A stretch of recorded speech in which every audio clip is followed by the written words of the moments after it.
Hello friends, 5ஆம் மாதம் என்று சொன்னாலே அது வணக்க மாதம், மாதாட மாதம். அந்த மாதம் முழுக்க பார்த்தீங்கன்னு சொன்னால் எல்லாருமே வீடுகளில் சிவமாலை சொல்கிறது. அதே நேரம் பார்த்தீங்கன்னா கோயிலில் இருந்து மாதாவை ஒவ்வொருத்தட்ட வீடுகளுக்கும் கொண்டு வருவேன். நம்ம வீடுகளில் சிவமாலை சொல்கிறது, அந்த மாதிரி நிகழ்வுகள் எல்லாமே நடக்கும்.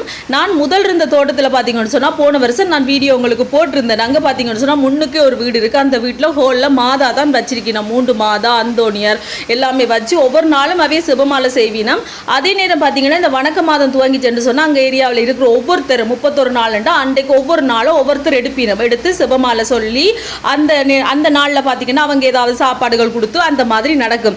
நான் கால் பண்ணி சொல்லிட்டேன், அக்கா எனக்கு ஒரு நாள் இன்றைக்கு தந்துருங்க அப்படின்னு சொல்லி. ஏன்னா நான் போன வருஷம் மாதா வாங்கி கொடுத்துருந்தேனா, அதால் நான் இந்த வருஷமும் நான் கண்டிப்பாக நான் வருவேன், எனக்கு ஒரு நாள் தாங்கன்னு சொல்லி நான் 30ஆம் தேதி தான் கேட்டுருத்தேன். ஏன்னா யாழ்ப்பாணம் போனபடியாக எனக்கு 30ஆம் தேதி தாங்கன்னு சொல்லி அதோட நான் கடைக்கு கடை கடைன்ட்டு நான் சிவமாலை முடிய போன வருஷம் மாதா கொடுத்தேன்னா இந்த வருஷம் வேறு ஏதாவது கொடுப்போம்ட்டு பார்த்து கொண்டுட்டு அப்படியே வேண்டிக் கொண்டு அந்தோணியரப்பா கோயிலுக்கு வந்துட்டு. ஏன்னா நாங்கள் கொடுக்குறத ஆசீர்வதிச்சு தான் கொடுக்கணும், அது ஒருத்தருக்கு பிரியோசனமாக இருக்கணும். அதால் கோயிலுக்கு வந்தாச்சு.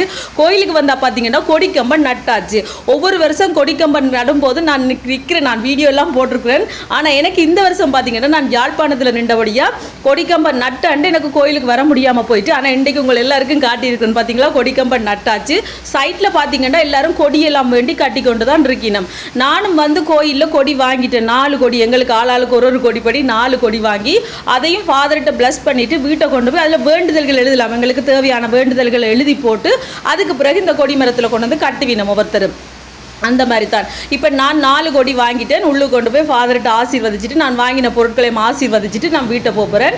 வெளியிலையும் பார்த்தீங்கன்னு சொன்னால் ரோட்லையும் கொடியெல்லாம் வச்சு விற்று கொண்டு தான் இருக்கணும். இப்போ ஆசீர்வதிச்சாச்சு, நான் வீட்டை போகிறேன். நீங்கள் பார்த்தீங்கன்னு சொன்னால் சரியான காற்று மழையும். காற்றுண்டா என்ன காற்றுன்னு சொல்கிறீங்க நீங்கள்? இப்படி ஒரு இடத்துல நின்றீங்கன்னு சொன்னால் உங்களை தூக்கி கொண்டு போய் அங்கால இன்னொரு இடத்துல போடுற அளவுக்கு தான் காற்றா இருக்குது நண்பர்களே. செம்ம காற்று மழையும். காலையிலேருந்து பார்த்தீங்கன்னு சொன்னால் கொஞ்சம் வெயில் அடித்து கொண்டு இருந்துச்சா, கடண்டி தோச்ச உடுப்புகள் கொஞ்சத்தை காய வச்சு கொண்டிருந்தா திருப்பி இப்போ மழை வந்துட்டு. சரி என்ன செய்யறது, அது பாட்டுக்கு அதில் வேலையை செய்யட்டுக்கு மட்டும் நாங்கள் பாட்டுக்கு எங்கிட்ட வேலையை செய்ய வலிக்கிட்டோம். இப்போ நான் எல்லாத்தையும் ஆசீர்வதிச்சு நான் வீட்டை கொண்டு போய் அடுத்த வேலையெல்லாம் ரெடி பண்ண போகிறேன். இதுக்கு பிறகு பார்த்தீங்கன்னு சொன்னால் நான் என்னென்ன கொடுத்தேன் எப்படி கொடுத்தேன்னு சொல்லி நான் அடுத்த வீடியோவில் போடுறேன். ஒரேடியாக போடையலாது இல்லையா, ஒரேடியாக போட்டால் உங்களுக்கு அழுத்து போயிடும் இல்லையா, அதெல்லாம் அடுத்த வீடியோவில் போடுறேன்னா. இதுதான் கொடிக்கம்பம், அந்தோணியரப்பா கோயில் கொடிக்கம்பம். நீங்கள் எல்லாரும் பார்த்து அந்தோணியரப்பாட பிளஸிங் எடுத்துக்கொள்ளுங்க. கண்டிப்பாக 3ஆம் தேதி கொடியேற்றம் எங்களோட கொச்சிக்கடை புனித அந்தோணியார் தேவாலயத்தில் 3ஆம் தேதி கொடியேற்றம். எல்லாருமே வாங்க சரியா. மழையை பார்த்தீங்களா, நை என்று மழையும் காத்துமா தான் இங்கே இருக்கு.